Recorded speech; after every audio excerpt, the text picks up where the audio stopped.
When I was in high school in the early 70s, everything was pretty much covered. I mean, whatever extracurricular activities you were interested in, there were no extra fees. Sports, all part of the program, as was most everything else. Oh, there were occasional fundraisers for special projects, maybe to buy new uniforms for the marching band, for example, but that was about it.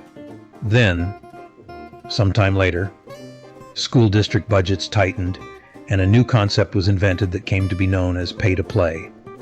This mainly applied to sports at first. Want to play football? Pay a fee. Basketball? The same. And for some things, instead of charging a fee, programs were simply canceled. Driver's education, for example. I remember taking driver's ed one summer, as offered by the district. Except for a few dollars for a textbook, there were no separate fees to pay. Within a few years, however, many districts stopped offering driver's ed completely, and parents were forced to pay private companies. Now this leads me, finally, into today's story. You see, Dad was a musician during the Great Depression. In fact, he was a musician all his life. He played cello in the symphony orchestra, and for the popular music of the day, played guitar in a number of combos or bands that played gigs at wedding receptions, dinners, clubs, and various other venues around town. At one point during the Depression, he was the only one in the band that had access to a car. I think it was a Ford Model A, so he would pick up the other guys to drive the group to events they had booked. One place he would stop at was the home of a family that had two brothers that were part of the band. It should be noted that the household had no car, and in fact the parents, who would later be my grandparents, never learned to drive. Amazing, considering the fact that my future grandpa taught instrumental music in one of the larger cities, and in fact had started the program in the district himself and traveled from school to school each day giving lessons and getting students interested in music from scratch, since the instrumental music program didn't exist before. And he did it all, getting to and from various schools by streetcar, arranging rides with others when possible, or by walking, if the schools were close enough together. Must have been hard, especially in inclement weather. So, Dad would stop to pick up the two brothers, who also had several sisters. He would sometimes step in their house for a few minutes. One of the sisters in particular would see him and comment later to family and friends that she thought he was the handsomest man that had ever walked the face of the earth, or something to that effect. Anyway, they eventually would marry, yours truly being one of the results of that union. Okay, I'm getting kind of far afield here. Let's get back to the story at hand.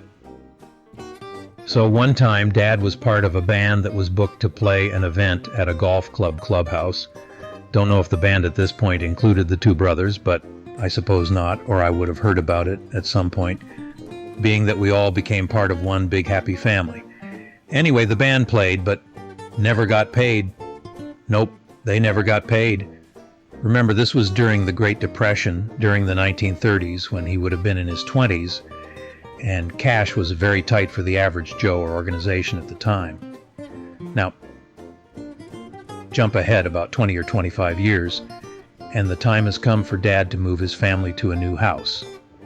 And by sheer coincidence, it happens that the house we move into was on the street that bordered the golf course connected with the golf club that owed him money from all those years before. The front of the house faced the golf course, and while he paid a premium for it compared to similar homes on the roads behind it, it offered a spectacular view, much better than facing a row of houses across the road. Anyway, it soon became a standing joke that Dad would repeat often that he should stop by the office at the clubhouse sometime and see if his check was ready yet. This, after more than 20 years had passed.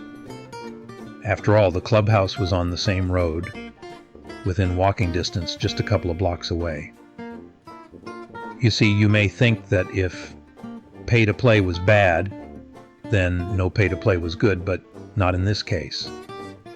Here it means that he and the rest of the band played but never got paid. No pay, even though they played.